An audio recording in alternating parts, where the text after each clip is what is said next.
এটার coding structure যদি দেখি,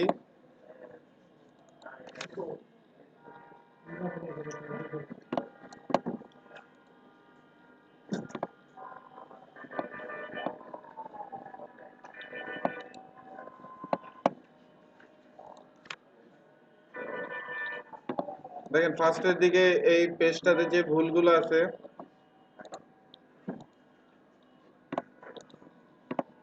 আমরা দেখতে পারতেছি এই কোডটা হচ্ছে HTML4 এর একটা কোড। এটাকে ফার্স্টে রিপ্লেস করব HTML5 দিয়ে।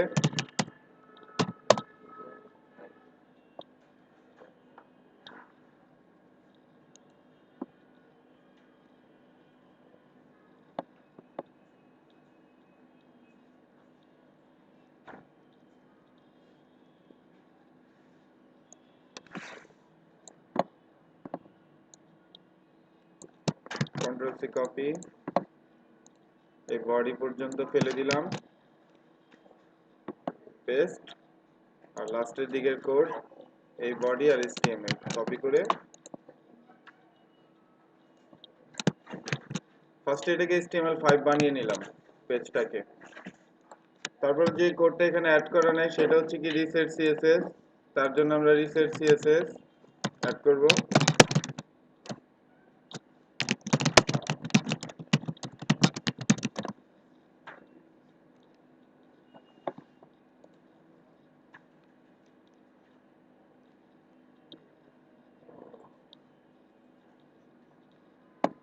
A copy of the file, Ctrl C copy, add style sheet, style,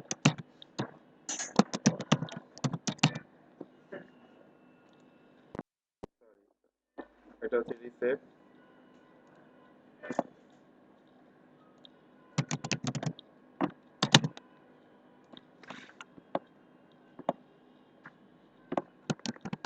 paste করে দিলাম, সেভ। এখন ইনডেক্সে এগুলাকে আমার লিংক করাতে হবে। রিসেট সিএসএস, style.css অ্যাড করলাম। এখন রিসেট তো আমার লাগবে না, কেটে দিলাম। style.css এ বেশ কিছু যে বাজে কোডগুলো আছে সেগুলো ফেলে দিচ্ছি। নেমিং কনভেনশন দেখেন, এ দেখে একজন ডেভেলপার কি বুঝবে এটা যে একটা বক্সের ডিজাইন করা? কেউ বুঝবে না।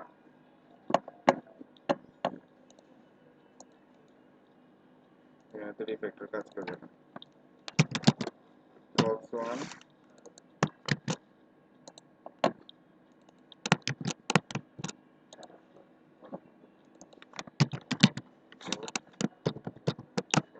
কপি, বক্স 2, বক্স 4,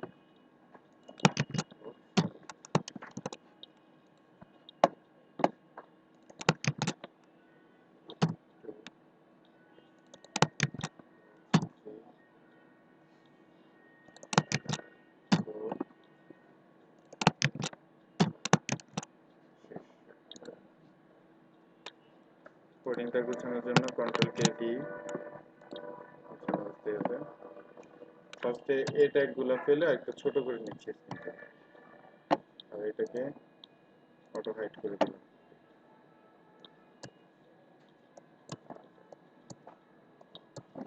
ডিপগুলো যাতে আমরা বুঝতে পারি এরকম করতে হবে।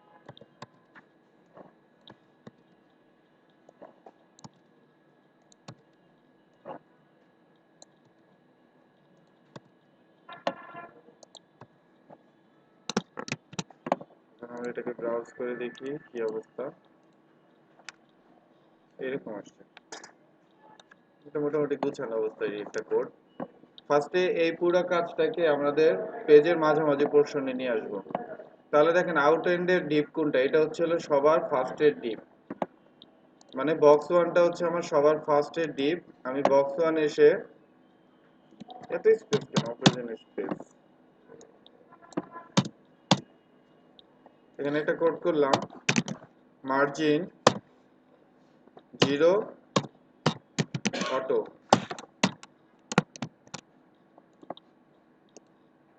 মাঝখানে চলে আসছে পুরো কোড। ওকে,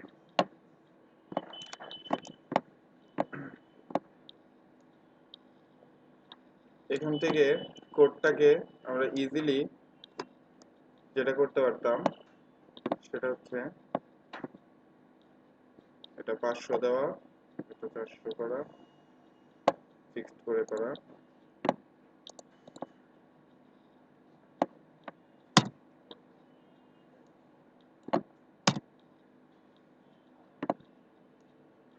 সব কোড ফেলে দিচ্ছি, শুধু কালার গুলো রেখে।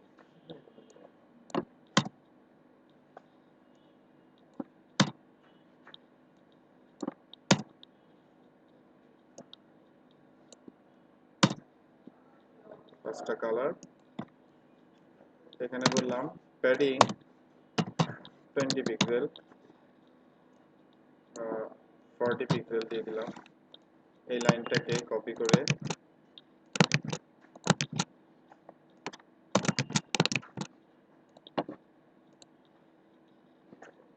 বাকি মোটামুটি বক্সগুলো কিন্তু চলে আসছে। এই বক্সের থেকেও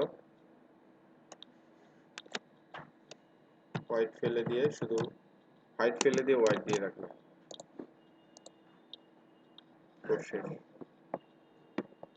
এত বড় একটা কোডকে আমি একদম ছোট একটা কোডে কনভার্ট করে ফেললাম। আমি যেভাবে কোডটা চিন্তা করছি সেটাকে যদি আমি খাতাতে বুঝিয়ে দিই,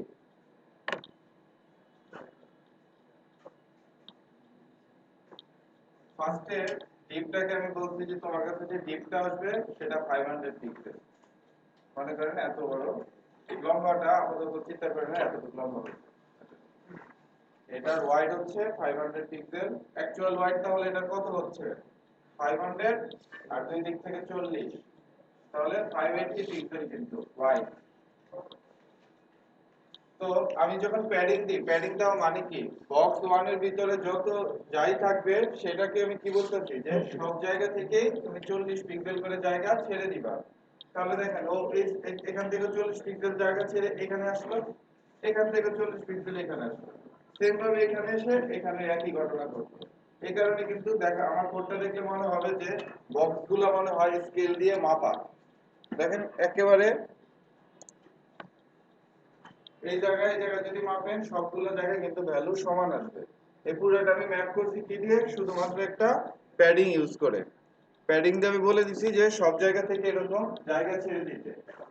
তাহলে আমি দ্বিতীয় বক্সটা হয়ে গেল এরকম। ভিডিও না হ্যাঁ ভাই, দ্বিতীয় বক্সটা আমি এরকম একটা বক্স পেয়ে গেলাম। তৃতীয় বক্সের ক্ষেত্রে আমি কি বলতেছি, কারণ এই বক্সটা কার ভিতরে, বক্স 2 এর ভিতরে, এখানে সেম ভাবে 40 পিক্সেল করে জায়গা ছেড়ে দেওয়ার কারণে এটা কিন্তু এরকম দেখাচ্ছে এবং সমান 40 পিক্সেল সব জায়গা থেকে ছেড়ে দিচ্ছে, সেখানেও 40, এখানেও 40, সব জায়গাতেই 40। এই কারণে বক্সগুলার চার দিক থেকে আমাকে একদম সেম সাইজের মনে হচ্ছে। পরের ওয়ার্ডটাও সেম এই প্রসেসিং করা, এখানেও 40 ছেড়ে দেওয়া, এখানেও 40 ছেড়ে দেওয়া, এর জন্য বক্সগুলা এরকম দেখা যাচ্ছে। আর ফার্স্ট এরটাতে কেন হোয়াইট দিয়ে রাখছি, না হলে তো আসলে বক্সগুলো ছড়াতে পারবে না। আর ফার্স্ট এরটা ডিপ দেওয়ার কারণে তারপরের গুলাতে আমি প্যাডিং ইউজ করলে বুঝতেছে যে ওর মধ্যে বরাদ্দকৃত কতটুকু জায়গা আছে, এর মধ্যে ওকে বসতে হবে। ক্লিয়ার কতটুকু? হাইটটা কি দেখেন হাইট আমি দিই নাই, কারণ কোনো জিনিস একটা ওয়াইড হওয়ার জন্য ওর একটা ব্রাউজার থেকে আলটিমেটলি একটা হাইট নিতে হয়। কারণ আমার এখানে তো এই বক্সগুলা, ও কিভাবে হাইটটাকে চিনতেছে দেখেন, আপনি এখানে যখন বক্স দিচ্ছেন ওর তো জায়গা দরকার হচ্ছে, ও জায়গা অনুযায়ী এটি স্প্লিট করে বসে যাচ্ছে।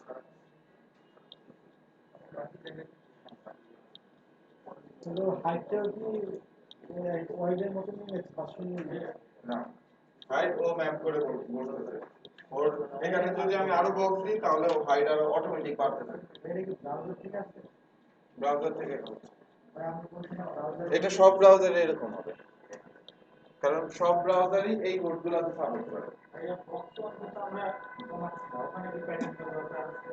কোনটা প্যাডিং? আমি কালকে কি বললাম, প্যাডিং আমরা কেন ইউজ করি, এর ভিতরের জিনিসকে। তাহলে দেখেন বক্স 1 আমি প্যাডিং কেন দিছি, কারণ বক্স 2 টা তো বক্স 1 এর ভিতরে। আমার যেই জায়গাতে আমি আসলে প্যাডিং ইউজ না করলেও পারতাম সেটা হচ্ছে লাস্টের বক্সটাতে, কারণ আমার এই বক্সের ভিতরে তার কিছুই নাই, কারণ প্যাডিং তো ভিতরের এলিমেন্টের মধ্যে কাজ করে। আমার যেহেতু এখানে আর কিছু নেই, তো সেহেতু আমি এটা দিলেই আমার কাজ করবে।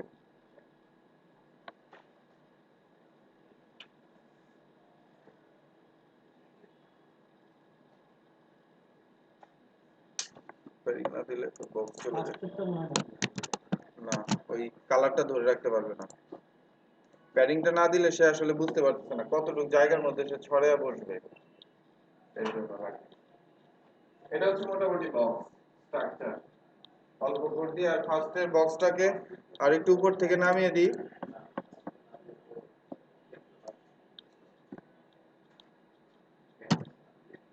এটাকে 100 পিক্সেল করে দিলাম, উপরে নিচে 100 পিক্সেল আর ডানে বামে অটো। এই অটো কোডটা ইউজ করা হয়েছিল ব্রাউজার ম্যাপ করে একদম মিডল পজিশনে আনার জন্য পেজকে। কোন ওয়েব পেজে যখন এই সেকেন্ড মার্জিনের মধ্যে সেকেন্ড পার্টটা অটো দেওয়া থাকে, তখন সে ব্রাউজার থেকে ম্যাপ করে, সে ম্যাপ করে একদম ব্রাউজারে স্কেলিং করে মিডল পজিশনে আসবে। সব ব্রাউজারে এরকম কোনটা, এই যে এখানে HTML এ এগুলো তো ক্লাস ক্লাস দিয়ে দিয়ে ডিফাইন করা।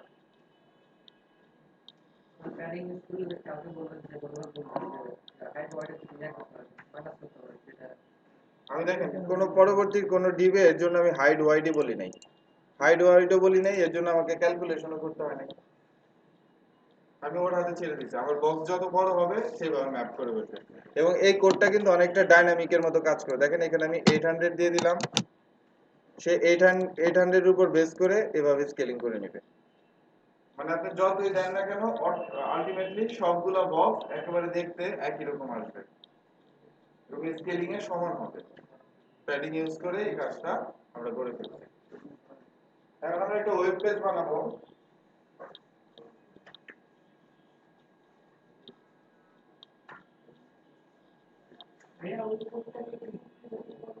কোনটা?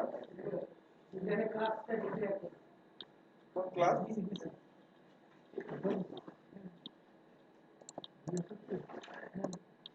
এটা ওয়েব পেজটা কি, আমরা যেরকম ওয়েব পেজটা বানাবো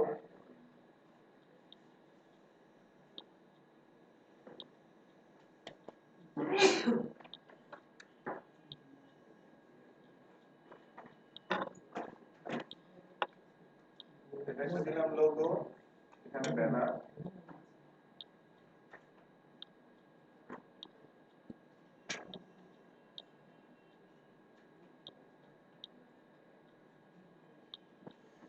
তো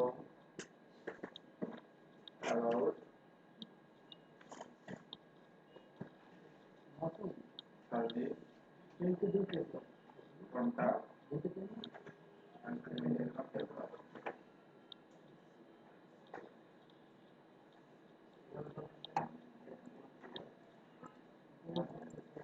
next card detail.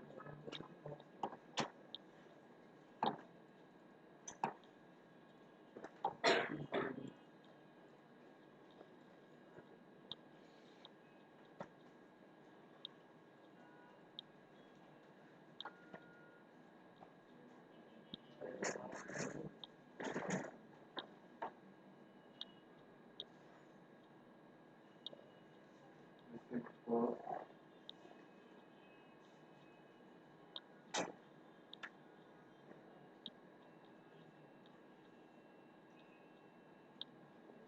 comment.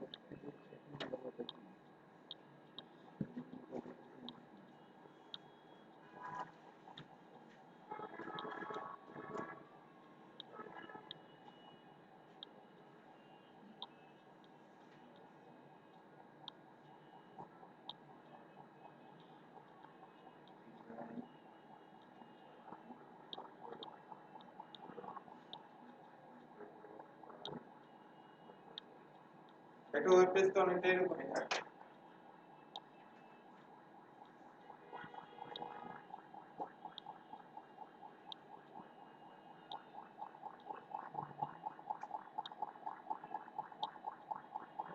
Web পেজগুলো ব্রাউজ করি অনেকটা দেখতে এরকম না পেজগুলো, প্রত্যেকটা পেজেরই একটা তাদের ব্যানার থাকে বা লোগো থাকে, একটা মেনু বার থাকে।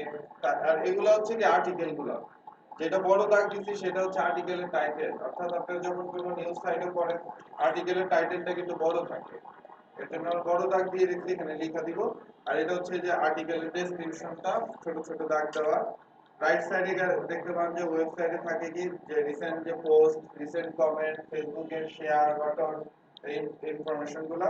আর লাস্টে একটা ইনফরমেশন থাকে, এই ওয়েবসাইটটা যে কোম্পানি তৈরি করছে সেই কোম্পানির একটা কপিরাইট নোট দেওয়া থাকে।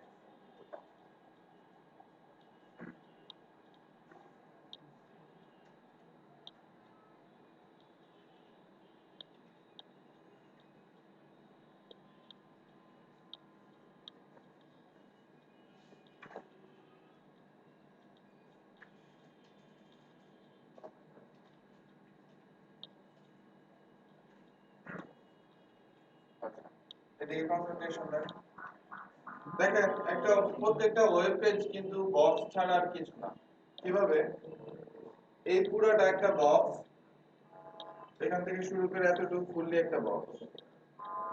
তার ভিতরে দেখেন এইখান থেকে শুরু করে এতটুকু একটা বক্স, তার ভিতরে আবার দুইটা বক্স, এই একটা বক্স আর এই একটা বক্স। আবার এই অংশটা যদি ধরেন এখান থেকে শুরু করে এতটুকু পর্যন্ত একটা বক্স, তার ভিতরে আবার পাঁচটা বক্স। আবার এইখান থেকে শুরু করে পুরোটা একটা বক্স, এখানে এই পর্যন্ত একটা বক্স, যার ভিতরে এখানে একটা বক্স, আবার এখানে একটা বক্স। এবং এই বক্সগুলোর ভিতরে এও কিন্তু প্রত্যেকটা আর্টিকেলে একটা করে বক্স হবে। আবার রাইট সাইডটার কথা যদি চিন্তা করেন, এই একটা বক্স, এই একটা বক্স। এবং আমরা যে কোনো ওয়েব পেজকে ফায়ারবাগ দিয়ে যদি ধরি তাহলে দেখবেন আপনাকে সে বক্স আকারে সবকিছু শো করে। এই ওয়েব পেজটার কথাই ধরলাম, দেখেন এই যে এই একটা ডিপ ওরা চিন্তা করছে, মানে এখানে একটা বক্স তৈরি করা। উপর থেকে যদি আসি, এই দেখেন ও যে আমাকে যে ব্লু কালার দিয়ে আটকিয়ে বোঝাচ্ছে যে সে কিভাবে ডিজাইন করছে বক্সগুলা। এতটুকু একটা বক্স। আর মেনু বারে যদি দেখি এই পুরাটা একটা বক্স, এবং এই ছোট এই প্রত্যেকটা দেখছেন এক একটা ছোট ছোট বক্স। এই সাইডে এরকম একটা বড় বক্স দেওয়া আছে, আবার এগুলো এক একটা বক্স তৈরি করা। আবার রাইট সাইড দিয়ে যদি ধরি, এই একটা বক্স, প্রত্যেকটা এক একটা বক্সের কিন্তু সমষ্টি। এবং প্রত্যেকটা জিনিস কি লাস্টে কিন্তু একটা বড় ডিপ দিয়ে ধরে রাখা হয়েছে, এই দেখেন আটকিয়ে রাখা হয়েছে পুরো ডিপকে। ফার্স্টে যে ডিপটা দিয়ে, এখন হচ্ছে নেমিং, আমরা ডিপগুলোর নাম কি রকম দিব এবং প্রফেশনাল ডিজাইনাররা কি রকম নেম ইউজ করে। ফার্স্টে যে ডিপটা দিয়ে আমাদের পুরো ওয়েব পেজটাকে আমরা ধরে রাখি, সেটার নাম ম্যাক্সিমাম ডিজাইনার ইউজ করে হচ্ছে র‍্যাপার।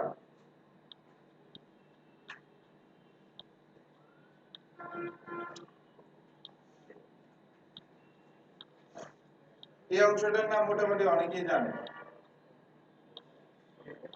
এই অংশটার নাম কি বলে, এখান থেকে শুরু করে এতটুকু, হেডার।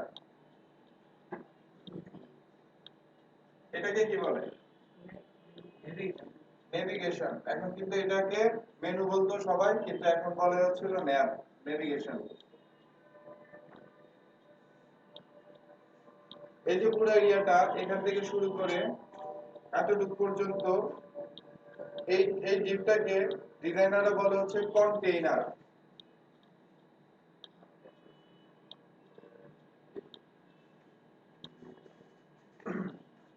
এখান থেকে শুরু করে এতটুকু যে অংশ, এটা এতটুকু, এটাকে ইউজ করে কন্টেন্ট।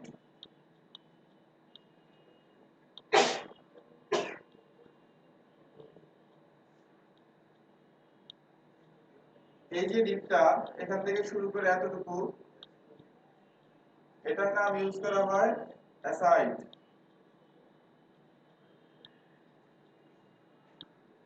অ্যাসাইডের ভিতরে যে ছোট ছোট বক্স, এগুলোকে বলে সেকশন।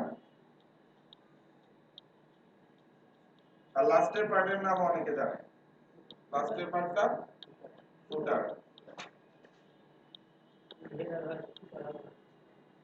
এই নামগুলা কোথা থেকে আসছে?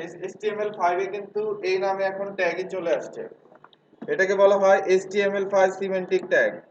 HTML5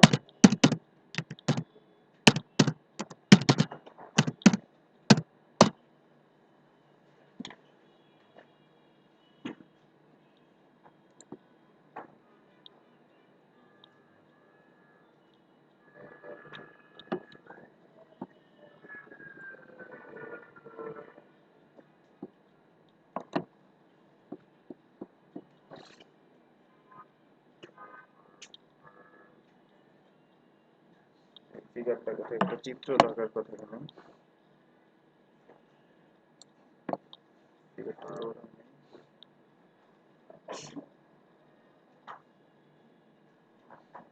এই যে দেখেন ফিগারটা HTML5 এর ট্যাগ চলে আসছে হেডার ন্যাপ সেকশন এই যে আর্টিকেল আমি যেটা বলছি আর্টিকেল ইউজ সাইট এবং এটা হচ্ছে ফুটার এই ট্যাগগুলোর কিন্তু যেমন আমরা যখন h1 লিখি তখন ব্রাউজার আমাদের যেমন 36 পিক্সেল রিটার্ন করে এই ট্যাগগুলোর কিন্তু নিজস্ব কোনো কোডিং করা নাই এই ট্যাগগুলো HTML5 নিয়ে আসছে যাতে প্রত্যেকটা CSS ডিজাইনারকে একটা প্যাটার্নে আনতে পারে HTML যারা তৈরি করে তারা HTML5 এর এই কোডগুলো আনার ক্ষেত্রে গুগলের সাথে চুক্তিবদ্ধ হয়ে 2 লক্ষ ওয়েবসাইটের উপর একটা জরিপ চালায় যে ওয়েবে মানুষ ডিজাইন করার সময় কি কি ক্লাস ইউজ করে তখন তারা দেখে যে এই ট্যাগগুলো সবচেয়ে বেশি ইউজ করে মানুষ এর জন্য এই ট্যাগগুলোকে তারা এখন নিজস্ব ট্যাগই বানিয়ে নিচ্ছে HTML5 এর এটা শুধু যাতে আপনি যে কারো কোড একটা স্ট্যান্ডার্ড ফরম্যাটে নিয়ে আসা যে কারো কোড ডাউনলোড করে যাতে যেমন আপনার প্রয়োজন হতে পারে হেডার অংশটা কাস্টমাইজেশন করবে নরমাল হইলে আপনাকে কি করতে হতো ফায়ারবাগ দিয়ে ধরে বা জানতে হতো ও হেডার অংশের নাম কি ইউজ করছে কারণ সিএসএস এ তো ক্লাসের নাম যে কোনো নাম ইউজ করা যায় আমরা এখানে যেমন দেখছেন যে নাম ইউজ করা ছিল এ এ তাই না এরকম যদি নাম ইউজ করা থাকে তাহলে তো ইউজার বুঝবে না তাই এরকম একটা স্ট্যান্ডার্ড ফরম্যাটে নিয়ে আসার জন্যই এই ট্যাগিং গুলো এই ট্যাগগুলো ইউজ করতে হলে আপনার ওয়েব পেজ কিন্তু মাস্ট বি HTML5 হতে হবে কোড পেজে কিন্তু এই ট্যাগগুলো ইউজ করা যাবে না এখন এই ওয়েব পেজটা আমরা বানানো শুরু করি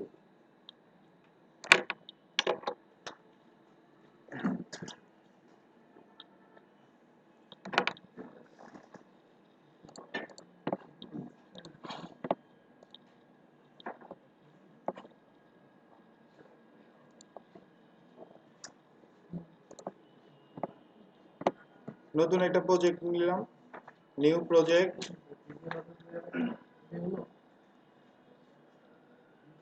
SP ওয়েব অ্যাপ্লিকেশন